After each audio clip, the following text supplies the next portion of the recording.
Hi, everybody. Here's my commentary on the Association's 1967 hit Windy that I just uploaded a cover version of on YouTube and Facebook yesterday. The song was written by Ruth Ann Friedman, who's a self-proclaimed beatnik, not a hippie, a beatnik. I'll talk about the difference coming up here. Anyway, who migrated to the San Francisco, Los Angeles areas in the 1960s, was introduced to the Beach Boys and also to the Association. Had written about 100 songs. No one had ever covered anything of hers, no major artist anyway, until Windy. And, of course, the Association picked up on it and made it a #1 hit and helped her pay her rent from then on, which was great, right?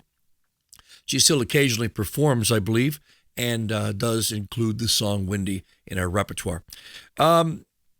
Who was Windy? Who was Windy? People were saying, well, who's Windy? Well, Ruth Ann's been kind of vague about it over the years, first saying that it was someone she met, but won't disclose who, kind of like Carly Simon's You're So Vain, right? Another thought on that was, and this came from Ruth Ann herself as well, that it was just somebody she made up, a fantasy person that she'd like to be with and have as a partner.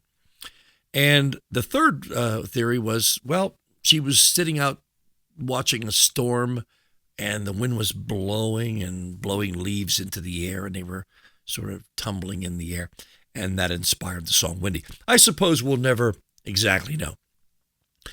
The song was produced by someone named Bones Howe, who was a veteran producer who went on to produce Aquarius and some other songs. And he changed the song a little bit from Ruth Ann's conception of it. He added the bass intro, which I think is a great addition to the song. I always listen for it, that bass intro.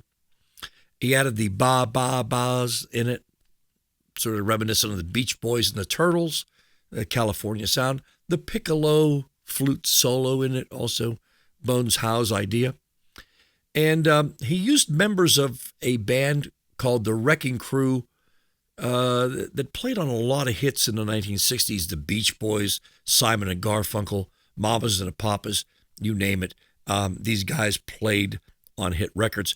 And it wasn't always because the bands weren't good enough to play it.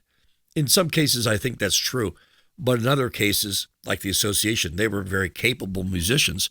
They could have played it, and they have played it and do play it. I've seen them live twice. They do a nice job. But the record companies had them on such tight schedules, they only had 40 days to do an album. And that's what, 3 days a song? That's not even counting for much in the way of days off either. So because of that tight schedule, it was common for bands to use the groups like the Wrecking Crew. As a matter of fact, they did the Beach Boys' Pet Sounds, where the Beach Boys only added vocals. And that's a fantastic album, by the way. The vocals alone qualify the Beach Boys as, well, who cares if they played the music? They at least did the vocals. Same with the Association. The two lead singers of the song were Larry Ramos and Russ Giguere. They both sang unison on it. The piccolo part was played by someone named Bud Shank, who went on to play California Dreamin' for the Mamas and the Papas on the little bit out-of-tune flute as well. So the music was already in the can, as they say. They used to store tapes in metal containers, cans, right? So the music was in the can already when the Association showed up on this noon session to do this song. And from what I understand, it took 18 hours to do that session. So noon till about 6 a.m. the next day, all night doing those vocals. By the end, they were pretty well shot on it. And they hadn't had any rehearsal on this song. They didn't know it from Adam, essentially, when they went into the studio to record it. And in the end, they were so rough and hoarse that everybody in the studio had to pitch in and throw in some vocal in the background, all the ba, ba, ba, ba, ba, ba, ba, all the tenor vocals, etc. And even the writer, Ruth Ann Friedman, was there for the session, and she even contributed a little bit of vocal at the end there. It's kind of indistinguishable the way they recorded it, though. The vocals are so reverbed out that it's really hard to tell. I tried to recreate that same effect when I did my cover version as well. They had to catch a plane for a gig. Ironically, that was why they had to stop. I don't know if it's ironic, but that word just slipped out. Anyway, they were pretty well shot, being on such a tight schedule. They added their vocals, and off they went. And Windy soared to number one in the charts. And it's been called Hippie Light. It's been called Sunshine Pop. I like that one, Sunshine Pop. A nice California song from the association. Oh, the difference between beatniks and hippies. A lot of us didn't notice, including I didn't notice either.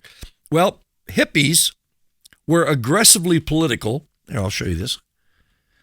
They were very public about their views. They were in your face.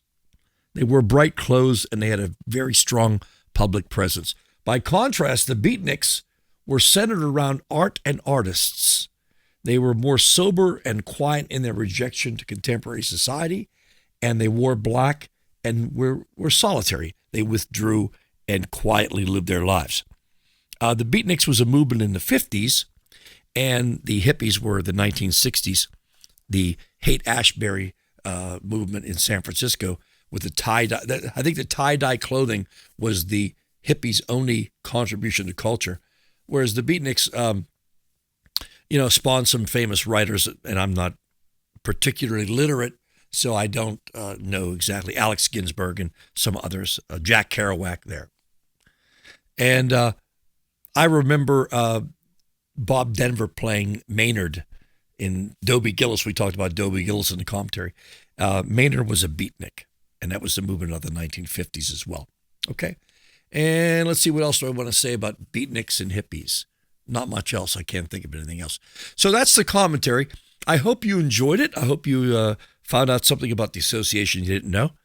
And watch for more commentaries on, and I hope you like the song that I uploaded too, by the way. Thanks. Have a great day.